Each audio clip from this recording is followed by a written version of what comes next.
J'exhorte à tous les jeunes dans le monde entier de suivre clairement cette vidéo parce que c'est une vidéo qui va faire réfléchir plusieurs personnes et plusieurs personnes peuvent passer de cette vidéo pour donner conseil à leurs amis. C'est une vidéo de motivation pour tous ceux qui veulent investir dans le milieu de l'élevage. Vous voyez, nous on a commencé il n'y a pas longtemps, mais on a gravi des échelons avant d'être où nous sommes aujourd'hui. Mes jeunes frères, je vais vous dire la vérité.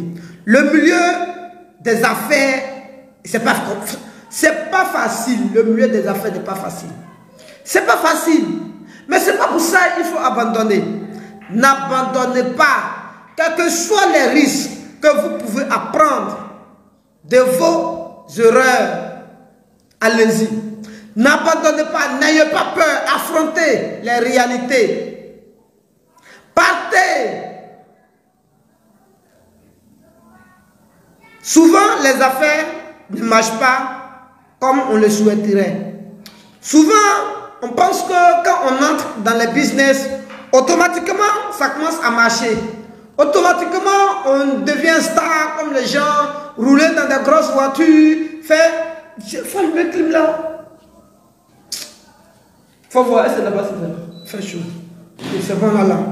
Souvent, on pense que quand on entre dans des affaires, automatiquement, on devient multimillionnaire. On commence à faire la vie des gens, la vie de louga. On mange dans des vrais restaurants, on roule dans des grosses voitures. À partir de là, on n'est plus obligé de marcher, de prendre un taxi pour aller où on veut. On dort comme on veut, on se réveille quand on veut.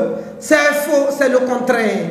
Mais ça se réalise lorsque toi-même tu te mets dans le corps de celui qui veut réussir. Quand je dis celui qui veut se mettre dans le corps de celui qui veut réussir, c'est celui qui travaille 24 heures sur 24. Tu veux devenir entrepreneur, je dis bien entrepreneur. Tu ne veux pas devenir un sous-entrepreneur. Je dis bien sous-entrepreneur, c'est celui qui suit des entrepreneurs. Tu veux être entrepreneur.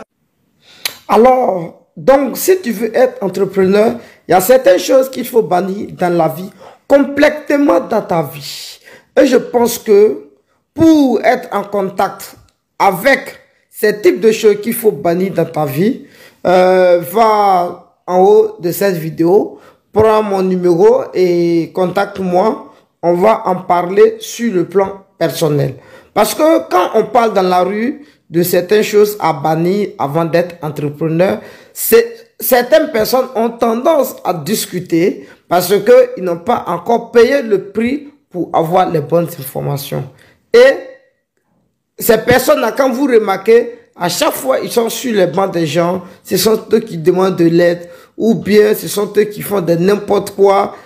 Bon, bref, vous prenez le numéro qui est là et vous me contactez. On va essayer de faire un coaching personnel qui va vous aider franchement à devenir un meilleur entrepreneur dans le domaine que vous désirez être.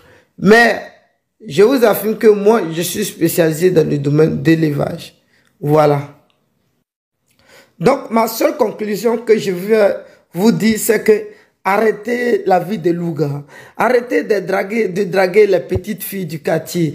Ne faites pas l'élevage. Non, ne faites pas des projets pour plaire aux gens. Faites des projets pour faire plaisir à vous-même d'abord. Je dis bien à vous-même d'abord. Ayez d'abord ce que je vais appeler une fortune intérieure avant de chercher ce que je vais appeler une fortune extérieure pour influencer les gens. Et d'autres personnes, quand ils entrent automatiquement dans le monde des affaires, ils pensent qu'ils doivent influencer automatiquement son entourage. C'est faux.